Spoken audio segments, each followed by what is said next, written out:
Naruto fell on his knees, staring instantly at the spot where his best friend, his partner, his possible lover, had just disappeared. The black smoke had not fully yet cleared, and whispered of black flies around his face. As he stood up weakly, his shoe squeaked on the floor quietly as he backed against the other wall, resenting urge to gag, throw up. Why is it, when I finally understand and know what to do you leave? Yet another investigation had taken place in the weak hour in the morning. After Naruto had finally gathered through enough strength to peel himself off the laning floor, he has destroyed any evidence himself, staying in Bloodbath's office to prevent himself from being a possible suspect. He had washed and put away his set of ramen bowl, folded a blanket and put them away from the makeshift bed. He slept the night before and had everything gone, length to clear any scent of him, a genjutsu from the room. After doing so, he dashed to the police station, saying that while checking on Sakura, he had heard a loud crash. They came just in time to see his partner being taken away to the police. He had the sorry and followed Naruto to the quiet hospital. At the moment, the paramedics were left the dead nurse's body and on the stretcher, the cold, sticky sheet they used to cover on funeral patients being brought over their closed eyes and managed body. The only pure thing left in them were their souls. Naruto had been stuck on the bed all day staring at bloodbath reports as his window was lifted with a trap and rain. Quietly, there was no point to venture outside anyways, as it was raining harshly. Hearing a familiar scream, as he kneeled on the stove, he placed a file down gently and walked into the kitchen. The TV barely. As he walked past it, pulled out a small mug. He placed it on the counter and picked up a lukewarm handle and a candle, pouring a hot tea in the mug.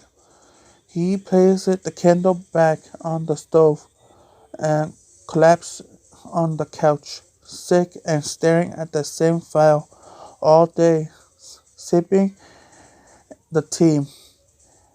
He looked up at the bright TV in front of him, suddenly aware that it was on the news channel. Turning up the volume, he snuggled into the blanket laying next to him on the couch and sipping his tea quietly. He eyes the chocolate cake on the table, which had been left by Bloodbath on their first mission success. Sight in defection. He put a cake under the coffee table. He continued to watch the news on the TV about Bloodbath's disappearance, even though he already knew everything about her files. About 15 minutes ago, 3 cups of tea. Doorbell rung.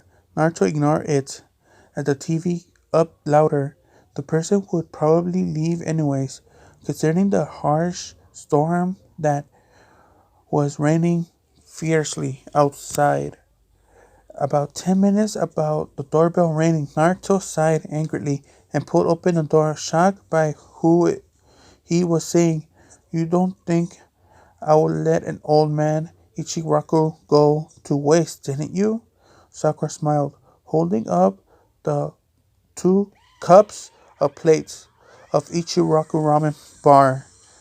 Still gasping at Sakura's sudden arrival, she invited herself in, water dripping from the counter. of her dress as she shivered. Hey, you need a change of clothes or something, Naruto asked quietly, peering into the yellow tint tea in his mug. If you could, that'd be great. Sakura smiled warmly, hugging her arms. She shivered. Naruto tugged upstairs, leaving Sakura in the living room as he turned on the right and walked inside the room. Picked up a loose gray t-shirt and a black boy shorts, along with a baby pink jacket that Bloodbath had given him in case he, in her words, scored a hottie. He picked up a towel and the clothes he had picked up before, head downstairs.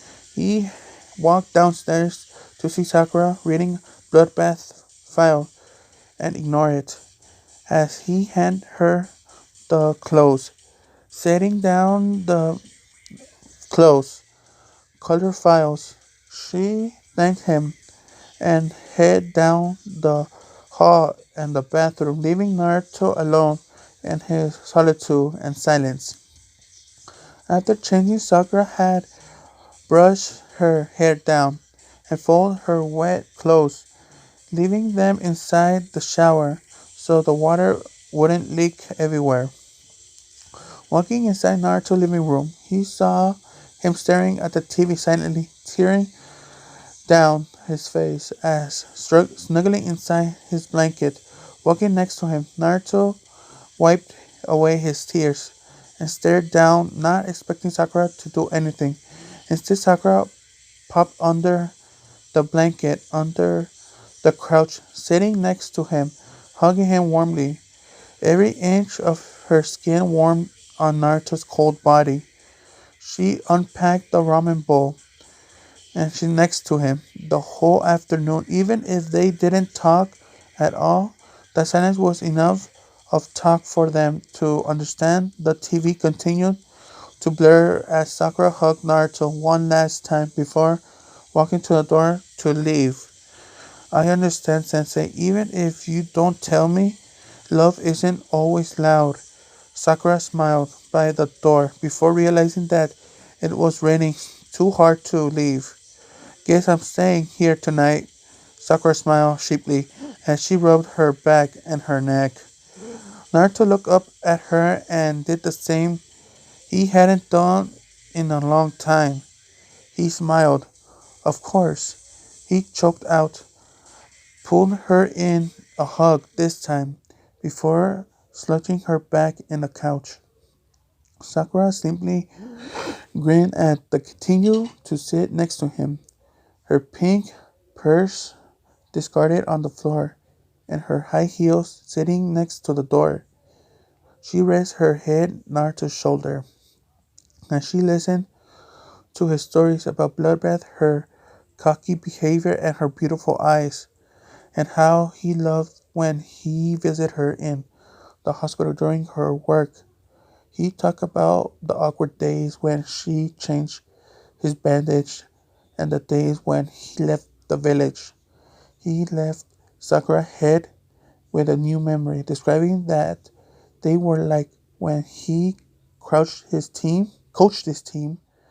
He talked about stories of Sasuke and Ino and how Naruto saved them in time when they never knew it and would never acknowledge her for that, and how worried he was when he saw the attack.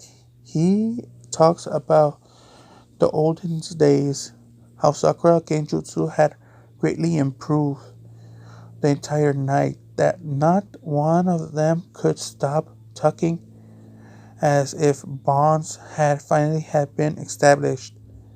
It wasn't like the bond Bloodbath and Naruto had, and Sakura could sense that. She knew she'd never be like Bloodbath, but she didn't stop her from loving him.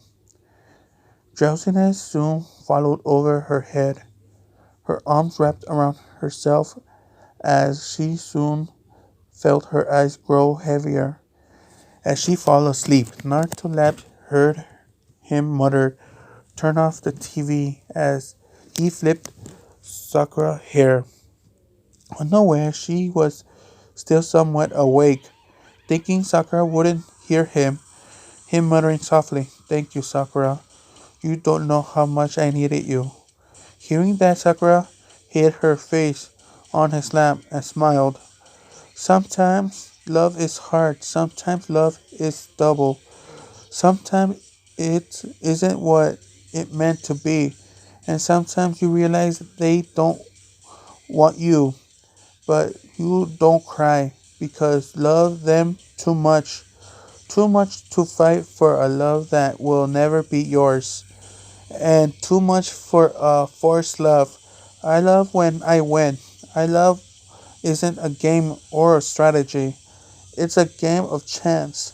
It's a game of a game of them loving you back. Sakura Haruno. Naruto neglected a prophecy. Sakura yawned as she stretched her arms above her head. Blankets, pillows were strewn across her couch. Her own hair rambling as a lion mane as she glanced herself on the mirror next to the door. Her high heels sat promptly by the door. Her light pink purse on the floor, picked up in the slightness and the tiptoe to the bathroom to get her dress from the other night due to the high storm. Sakura picked up another dress and stripped down slightly the on the familiar red dress and black shorts and arrived in the table where he was reading Bloodbath File and sipping a mug and of a tea. The kitchen files with a smell that was seeming to look around the house, its soft scent caressing her nose. A top kitchen table was plate filled with breadcrumbs, jelly, and other plates had been left out with eggs, bread, and jam. Help yourself, Naruto mumbled, taking a long sip from his mug as his eyes were glued on the paper. Sakura nodded, grabbing a butter knife, sparing butter on the piece of toast. "How did you sleep?" Sakura asked curiously, as if trying to raise the mood. "Well, only 3 cups of tea were needed instead of 6." Naruto shrugged thinly, placing a small mug on the table, letting the files down. Sakura nodded. Her pale arms reached for the mug that sat in front of her. Sniffing the tea, the smells, leaves, and fruits filled her nose. While Sakura had lost her memories, her and Nato had grown slightly closer. She had found that Nato just wanted to show off her brother and impress her mother, even though she knew her talents wouldn't never rival her brother. The smell had reminded her of a warm and sunny that they had behind the hospital. Sakura trees were in bloom in April years, where for some reason it was still warm. Nato and Sakura had eaten fresh cut fruits. Chicken had exchanged gifts of perfume and chocolate. Simply, the gifts were basic, but still held meaning. Nato had simply had her before leaving to train, and because she was so busy, Sakura rarely saw her unless passing her streets. The smell had held memories, the hints of delectable fruits, the new friendship she had found for someone who was misunderstood and confused, and now the unrealized and accept love for Naruto was added to the memories. "Oi, Sakura," a voice rang in Sakura's mind as she opened her eyes and snapped out of her daze. Yes, Naruto. So